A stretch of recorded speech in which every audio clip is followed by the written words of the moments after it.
Apa kabar pemirsa? Kita berjumpa dalam Warta Parlemen Informasi Aktual seputar parlemen bersama saya Yusli Hayanti.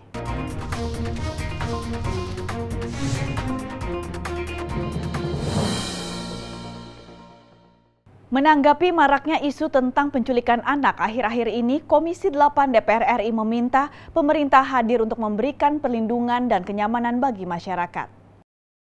Ditemui di gedung DPR RI baru-baru ini, anggota Komisi 8 DPR RI Weni Haryanto mengatakan sejak tahun 2014 hingga tahun 2017, kasus penculikan anak mengalami peningkatan dari 51 kasus menjadi 112 kasus penculikan anak.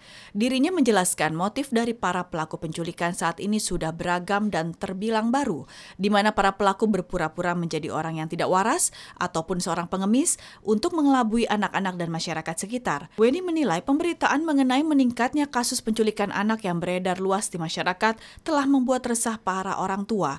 Untuk itu, selain meminta pemerintah hadir dalam memberikan perlindungan bagi masyarakat, Weni juga meminta para orang tua lebih waspada dan memproteksi anak agar lebih berhati-hati terhadap orang yang tidak dikenal. Masalah ini memang harus menjadi perhatian khusus aparat hukum. Negara di sini wajib hadir, wajib menciptakan rasa aman kepada penduduk. Kemudian juga penegakan hukum harus ditegakkan. Jadi harus ada penindakan terhadap pelaku kejahatan tersebut. Pelaku pidana tersebut harus ditindak sesuai dengan sesuai dengan kejahatan yang dilakukan. Hal senada juga diungkapkan anggota Komisi 8 DPR RI Endang Maria Astuti. Endang menyayangkan kurangnya partisipasi dari para aparat penegak hukum dalam menangani kasus penculikan anak yang marak terjadi belakangan ini.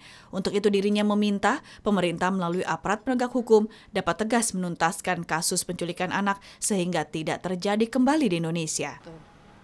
Kepada para orang tua, minimal cobalah anak-anak itu didampingi, diajak cerita untuk bagaimana caranya anak bisa melindungi dirinya sendiri agar supaya ketika dia dibujuk, ketika dia diajak oleh orang-orang yang tidak dikenal itu mereka tidak mau. Nah, ini pertama, memproteksi, mengajari anak untuk memproteksi dirinya sendiri. Kemudian yang kedua, orang tua juga harus pendekatan dengan guru dan keluarga. Bagaimana anak itu mampu nantinya menceritakan, jangan sampai takut. Nah, ini adalah upaya dari keluarga untuk melindungi anak. Andri TVR Parlemen melaporkan.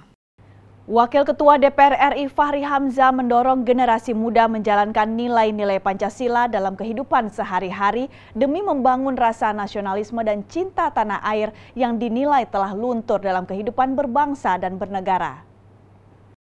Wakil Ketua DPR RI Fahri Hamzah mendorong generasi muda bangsa untuk menjalankan nilai-nilai Pancasila dalam kehidupan sehari-hari dalam rangka membangun rasa nasionalisme bangsa yang saat ini kian menurun dalam kehidupan berbangsa dan bernegara. Usai menghadiri acara musyawarah wilayah ke-7 Pemuda Pancasila dan sekaligus pemilihan Ketua Pemuda Pancasila Jawa Timur yang digelar di Gedung JX Internasional Surabaya, Jawa Timur, Wakil Ketua DPR RI Fahri Hamzah mengharapkan agar Ketua Pemuda Pancasila Jawa Timur selanjutnya dapat menjadi pemersatu NKRI. Fahri menilai menurunnya nilai-nilai Pancasila dikarenakan tidak adanya pemimpin yang berani membicarakan mengenai nilai kebangsaan saat ini. Satu narasi, yang kedua itu kepemimpinannya. Hilangnya narasi itu ditandai dengan orang tuh tidak suka lagi bicara tentang tema-tema kebangsaan, ya topik-topik nasionalnya gitu. Nah, yang kedua itu hilangnya kepemimpinan tuh ditandai dengan kepemimpinan yang tidak lagi didengar oleh rakyatnya. Saya kira dua hal ini harus dikembalikan lagi supaya pemuda Indonesia kembali punya kiblat di dalam beraktivitas dalam kehidupan sehari-hari. Sementara itu, Gubernur Jawa Timur Soekarwo berharap agar generasi muda saat ini dapat mempertahankan nilai-nilai Pancasila di era globalisasi, serta mampu menciptakan rasa keadilan di tengah kehidupan bermasyarakat. Silaturahim ini adalah bagian membentuk keseharian di dalam ideologi. Si kecil harus dibela. Efisiensi dilakukan di kelompok-kelompok besar, tapi kecil dan menengah bagian yang harus distimulus terhadap konsep-konsep keadilan. Dari Jawa Timur, Rohim Nugraha, TVR Parlemen, melaporkan. Komisi 5 DPR RI mendorong Kementerian Pekerjaan Umum dan Perumahan Rakyat lebih memperhatikan infrastruktur di Gorontalo agar pertumbuhan ekonomi yang sedang berkembang di daerah tersebut diikuti peningkatan pembangunan daerah. Anggota Komisi 5 DPR RI Rumkono yang ditemui usai audiensi dengan Pemkot Gorontalo di Gedung Nusantara DPR Senayan Jakarta baru-baru ini mengatakan Komisi 5 DPR RI mendorong pemerintah untuk mempersiapkan infrastruktur bagi pembangunan daerah Gorontalo.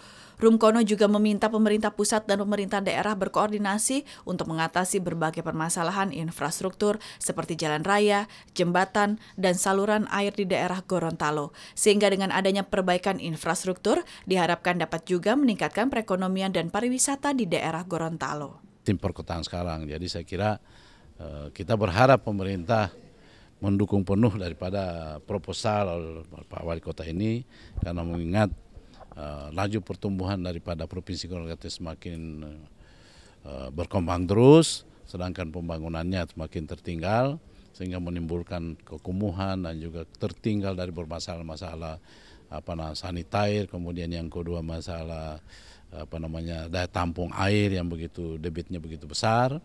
Nah, ini perlu perbaikan saluran-saluran air yang memang, dan ini diperlukan dukungan pemerintah ya dalam rangka untuk pengembangan ekonomi perkotaan dan juga pengembangan masalah pariwisata gitu ya. Sementara itu Wali Kota Gorontalo Marten Taha menyatakan pentingnya dukungan dari pemerintah pusat dalam pembangunan infrastruktur demi menunjang peningkatan perekonomian masyarakat Gorontalo. Marten Taha juga menyampaikan terima kasih kepada Komisi 5 DPR RI yang terus memperjuangkan dan mendorong pemerintah pusat untuk meningkatkan pembangunan infrastruktur di daerah Gorontalo. Menyampaikan adanya peningkatan dan perbaikan rumah-rumah penduduk agar menjadi rumah layak huni.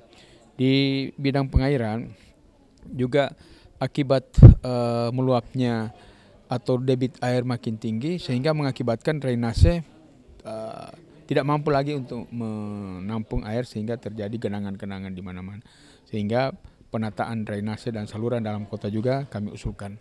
Dan semua ini mendapat apresiasi dari Komisi 5, mudah-mudahan dengan sinergitas Komisi 5 dan Kementerian PU, apa yang kami usulkan ini menjadi perhatian dari pemerintah pusat. Terima kasih. Zikri Temi, TVR Parlemen melaporkan. Demikianlah Warta Parlemen kali ini, sampai jumpa pada Warta Parlemen berikutnya. Terima kasih atas perhatian Anda, saya Yusli Hayanti, wassalam.